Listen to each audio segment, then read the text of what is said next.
Come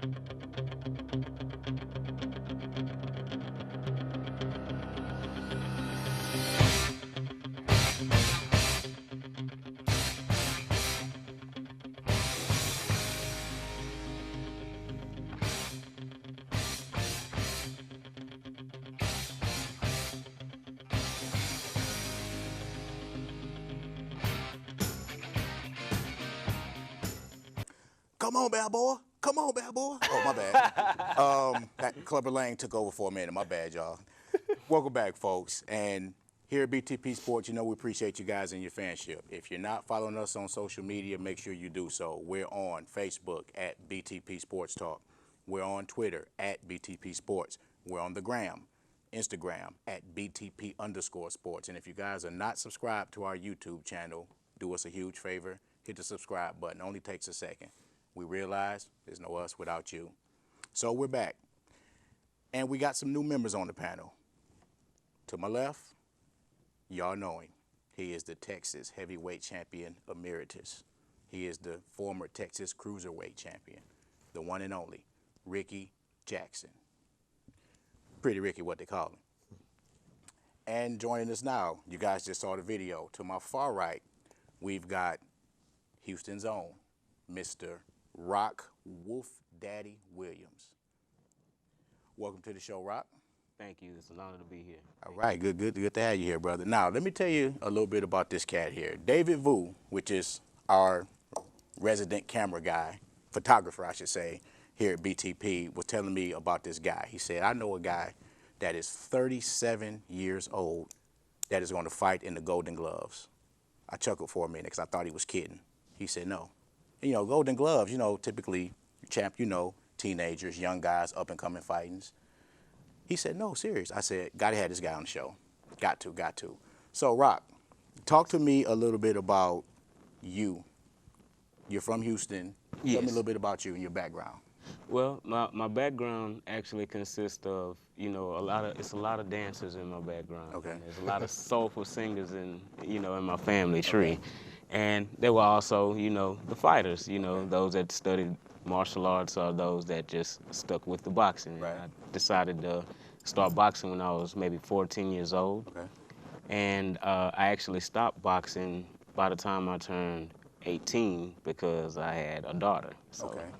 You know, took time out to, you know, help raise her and raise her pretty well. And now I'm actually a grandfather, so I'm doing it all over again. Okay, wow, a grandfather and fighting, that is crazy. So you haven't fought since you were 18?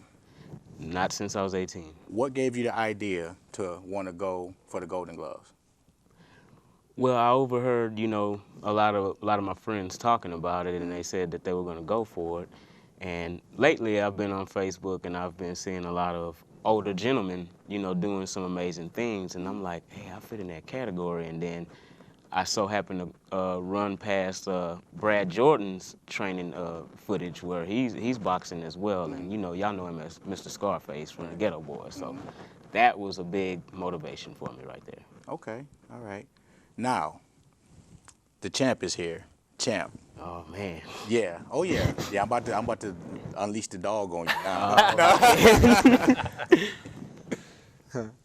Well, hey, I commend you for pursuing a dream that you still apparently have in your heart, and that's always a plus, because I say if you don't get it out of your system now or whenever, you know, it'll linger on for the rest of your life, and it shoulda, woulda, coulda, so you don't ever want to have that. Yes, sir. You know, and boxing is, and I keep saying this probably every show, is soft right now. So if you're going to step in, this is the best time to step in. I'm bringing back a guy that's 35 years old as well. Okay. And with 0 amateur fights, but he's had 2 successful pro fights. And I tried to discourage him.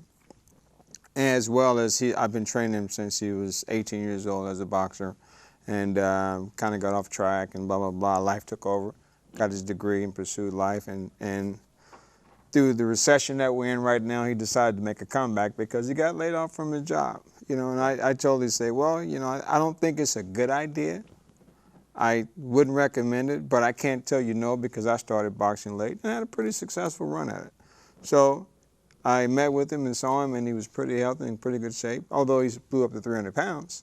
Oh, wow. You know, But he's a solid 300 pounds. Now he's 225 pounds. All right. You know, and that's through 4 months of training. I would say 4 so, weeks. I need yeah, to 4 months. 4 months of 75 training. pounds So, in 4 weeks? I guess the point I'm making is, if you want it, pursue it, go for it, get it, and you know, never know what might happen. So, good luck, and keep your chin down, and your hands up. Oh yes, sir. All day, Yeah. all day. Hands up, Now, chin down. you've already got a fight scheduled for February, Yes, that's when the Golden Glove tournament and it's going to be begins. here in Houston. And it's going to be here. Okay, in Houston. where's the venue? You know yet? I have no idea yet, but I will definitely get all the information to you, sir. You know we there. Yes, sir. You know we there. Check that out. We Yes, there. sir. Tula, you got anything for Rock? Any questions for him? Yeah, you know, just kind of, it's always interesting to me when a fighter starts their career late. You know, you got Sergio Martinez started like 28, 29.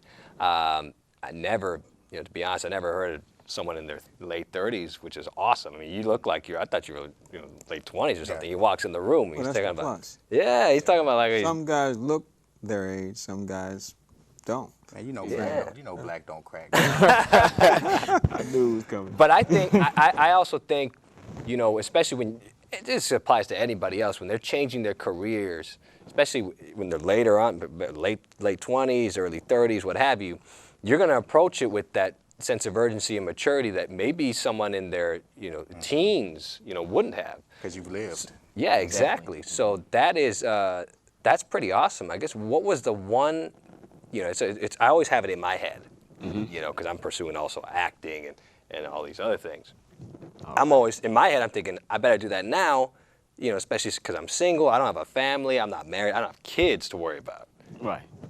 You're a granddad, and you're doing this. So what kind of made you tick, and what made you, yeah, we know you don't do it now, you gotta get out of your system, but what was that moment that you kind of realized, you know what, I really actually want to pursue this, and I really got the support from, you know, my family, and I'm actually gonna go ahead and do this and stop thinking about it. Well, yeah, basically what really, you know, made me do this is that, number one, I'm multi-talented. So I do want to do any and everything that I could possibly do.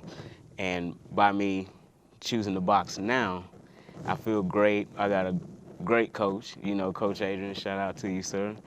And he's been training me hard. And here I thought, you know, traveling with this dance company that I work for called Soul Street Dance Company. We go all over the world. We've been to Moldova, Haiti, performing for young audiences.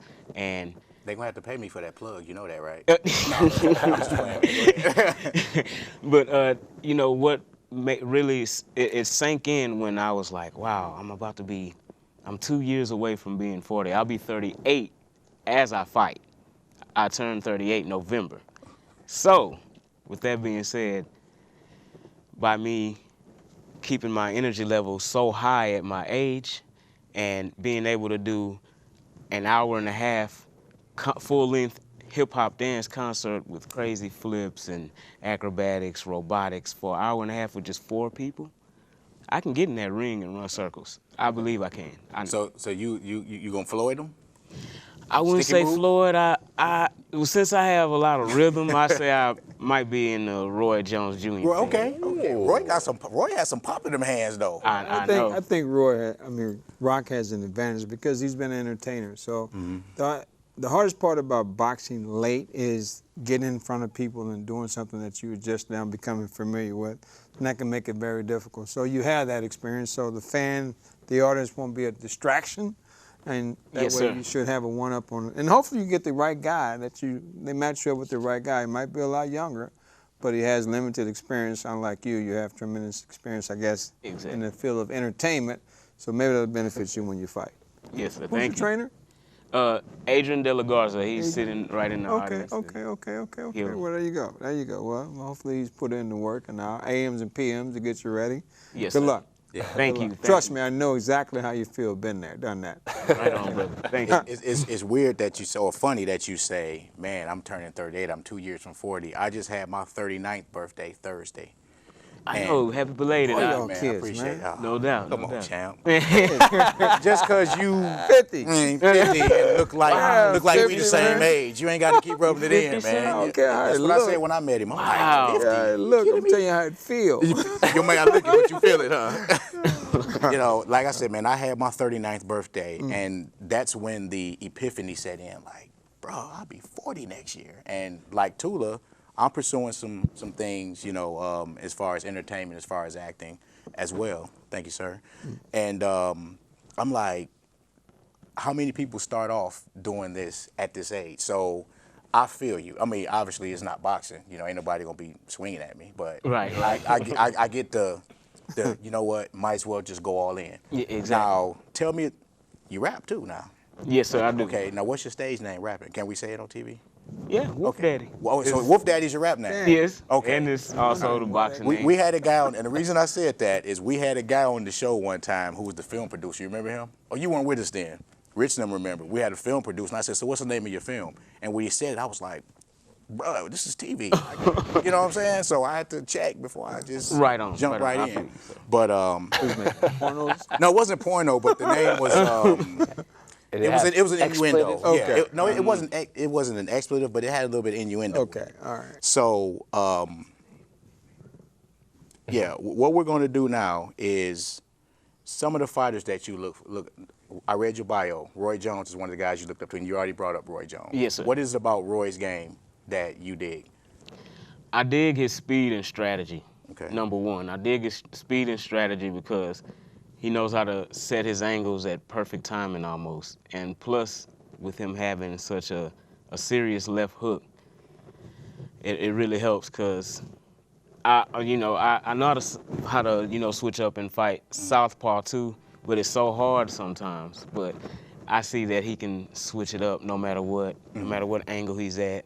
Rather he's just keeping the jab out and keeping his opponent away from him. But he hardly does that. He goes in. Well, for the now, kill. I mean, and he's still fighting, you know, whether people know it or not. We actually were credentialed to go cover his last fight in St. Martin, and it wow. wound up not happening. Oh, It wound up getting canceled. So, anybody else got anything for I Mr. thought Rock? You Rock got was something? going to say because Roy was a rapper too, so I thought Yeah, that too. Forgot about And- that. and- Roy had a phenomenal Y'all song must have out called. forgot. You must have forgot. Yeah. It's still a hot song. It's still today. banned. Yeah. I think he so still comes to the ring to it. Yeah. He still comes to the I ring. thought why that not? was. I thought that was going to be the tie-in when you said Roy Jones because he pursued a rapping career and did pretty well. I think he sold like 1 million copies on that one hit. Yes, sir, I he must have did. forgot. Yeah, So he did. I thought it was going to be entertainment related opposed But, to definitely boxing. that too. I Okay, didn't all right. think of that, sir. And I'm it's glad like you say, brought it up. and he's still boxing at 45, 45, 46. 45, I'd like to see him 46. and Tarver get back in the ring one more Well, that's again. that's the Oh, big fight. yeah. That's the fight Yeah. that they're They trying both to make. old, so what's the Tarver just had a big fight with the guy for the heavyweight title, and they called it a draw. I can't remember that last fight. He just had it, a couple of weeks ago. We talked about it on the last show. But they're still trying to make that Roy Jones-Tarver fight number 3. Oh, yeah, man. yeah, and I think they can sell it. I mean, boxing is a little slow right now. I think that would be a fight that the public would want to see. I would want to watch it. You know? I would too. Yeah. All right. Jones, Well, I tell Tarver you 3. what, Rock, we definitely appreciate you coming and spend some time with us, man. Thank you and for it was having a me joy here. getting to talk to you. So, y'all check my man Rock out, and we'll definitely keep you guys posted when we get the information about the fight. You know, we'll be there. We'll support him. We'll cover him, and y'all know how we do. In closing, Rock, give me 5 seconds or less what you like to say to the viewers. I would like to thank y'all for tuning in. I'm Rock Williams. Just be on the lookout and just make sure you stay on bringing the pain. Stay on this. This is a good show. See, we always have And our guests shout do out to bumps. Go ahead. everyone in Houston, everyone from my neighborhood, Spring Branch. I love my mother, my father, everybody, my sisters, brothers, everybody. Shout out to Soul Street Dance Company and my rap group, The Crime Partners. Thank you very much for tuning in to BTP. That's Yes. right. All right. Y'all heard it from Rock. We appreciate your time. BTP Sports. We'll bring it right back. We've got to win this game, and there is no game on the remainder of our schedule more important than the one you're going down to the tunnel to play today. Here we go. It's on.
In a frog hair split forward. It's old, man. My ring, son.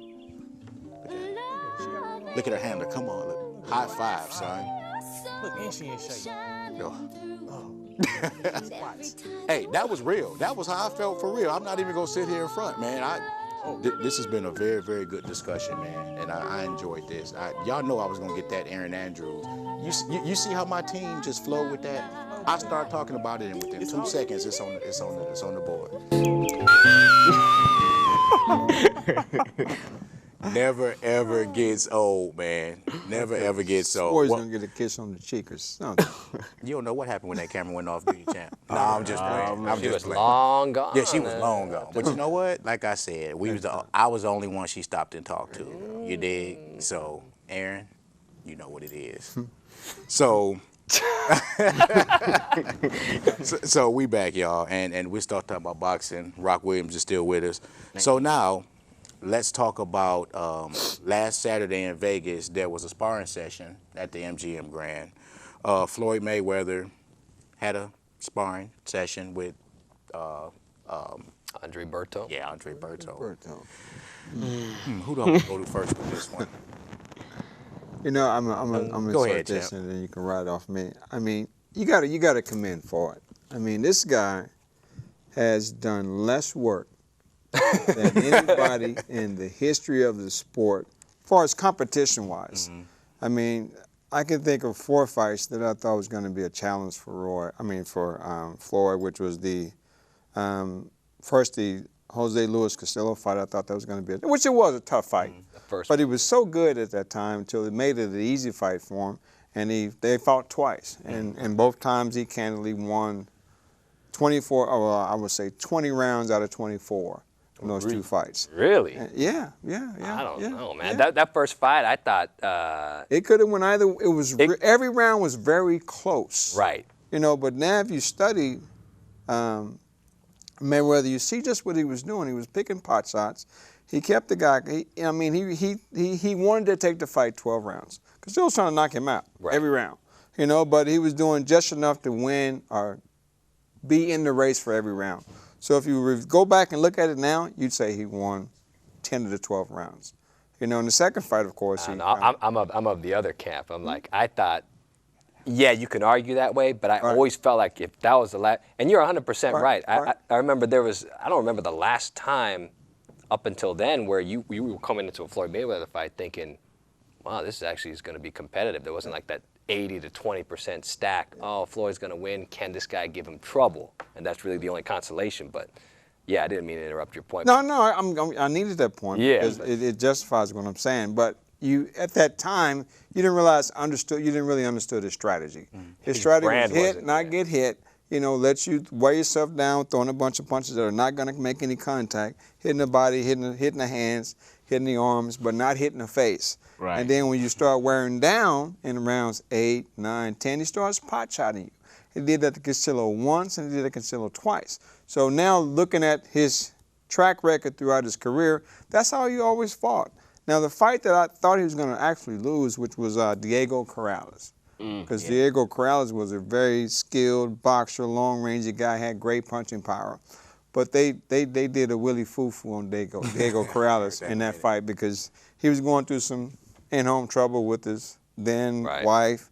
You know, had her in the front row with the boyfriend and blah, blah, blah, blah, blah, totally distracted. And then he ended up knocking Diego Corrales out in that fight. And then, of course, the De La Hoya fight. Now, that's the one fight that I say could have went either way. Same.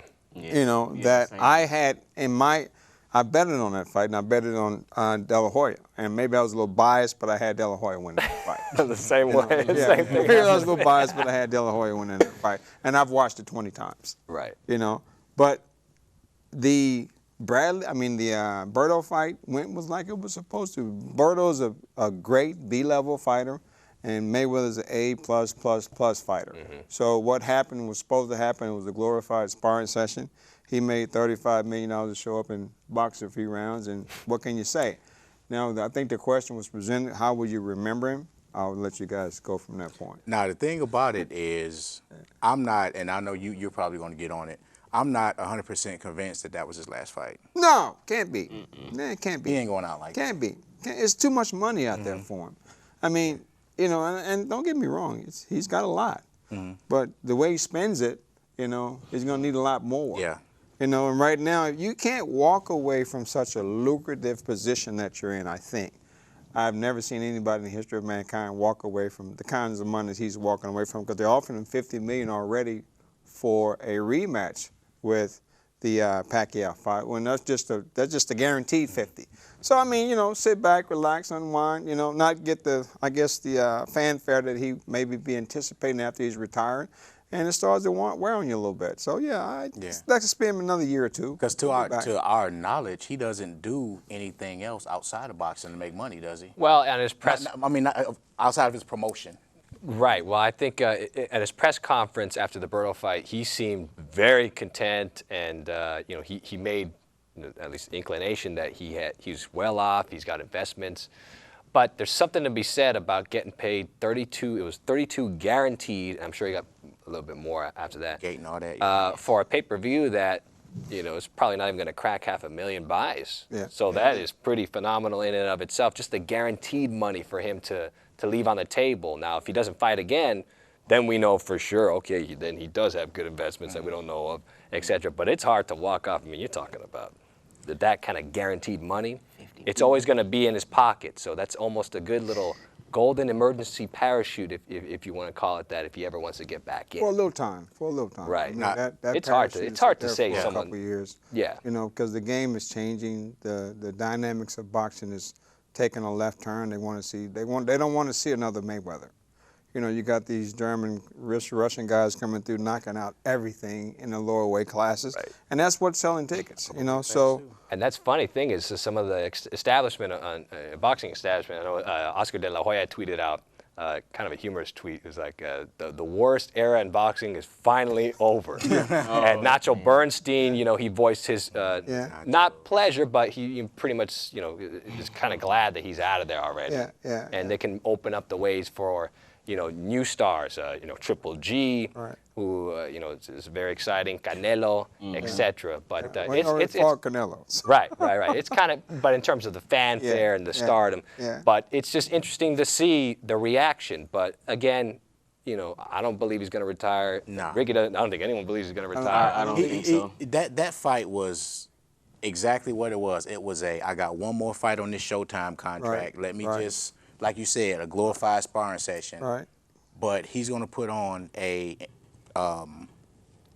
independent fight. Right, and then let's look. Pacquiao does this too sometimes. You know, when you're fighting twice a year, you're kind of almost given a pass or some reprieve in between tough fights. I mean, Pacquiao fought Algieri, you know, something like that. So it's like you're allowed to have. Now, speaking of Pac-Man, this fight wasn't without controversy. Now, of course not. With the IV deal, and you wanted to touch on that. So what you got on that? Right, Floyd Mayweather. And stay with me here. He's got his whole deal about the IV. You know, it was saline and vitamins that he took actually before the Pac-Man fight, and then they had this whole controversy about Pac-Man with his shoulder injury, how he was denied to take the Total shot prior to the fight, and you know, Michael Kahn, his advisor, is obviously up in arms about this because, you know, apparently you're not supposed to be able to, you know, USADA doesn't allow this to happen. You know, they follow the VADA rules, which specifically state that these large injections, you know, aren't allowed to be taken because they can dilute or mask, you know, another substance.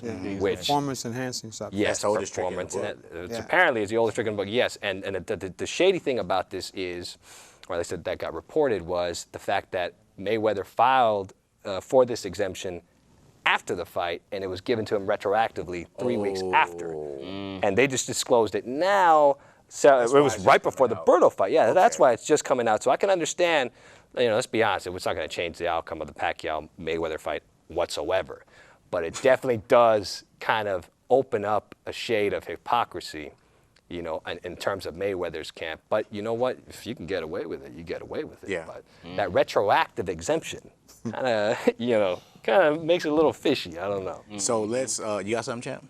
Fishy or not, he made $200 million. At the end of the day. You can't take it back. He already made it, and if you want to see him fight again, you're going to have to pay for it. So, Not me. Not as long as I mean, but controversy is boxing. That's what you want. Right. I mean, if you put some kind of whatever on the table to create a question or, what if, what possibilities, then it creates a rematch. And I said earlier that, I think there will be a Mayweather 1, Mayweather-Pacquiao 1, and a Mayweather-Pacquiao 2. The first one was so boring, so terrible till people still want to see it because they feel like they didn't see the best And then now of the although they with did. the shoulder deal, now And that- everybody's like, well, we This wanna see a healthy Pacquiao. this controversy gives them some sort of a breeding ground for promoting it. You took the priming words pump. right out of my mouth. I was going to say, all do you about the think hustle. it's an accident? It's Yeah, all yeah, about the it's all about the hustle. Now, with that being said, we got about 30 seconds left in this segment. One word or less. Who's boxing next superstar? Don't know right now. Hadn't seen anybody that can create what was created with the Mayweather. I think the superstar is made That's like outside 50 the words, ring. champ. I'm sorry. I was messing with Yeah, you. you're right. I don't have one on the top of my tongue. Okay. I'd say I know what you're gonna say. I'd say Triple G just because it's fanfare. Triple G. He's too Real nice. quick. I say Shannon Briggs might come back. Okay. I think he with might come that, back. We got to take a break. We'll be right back.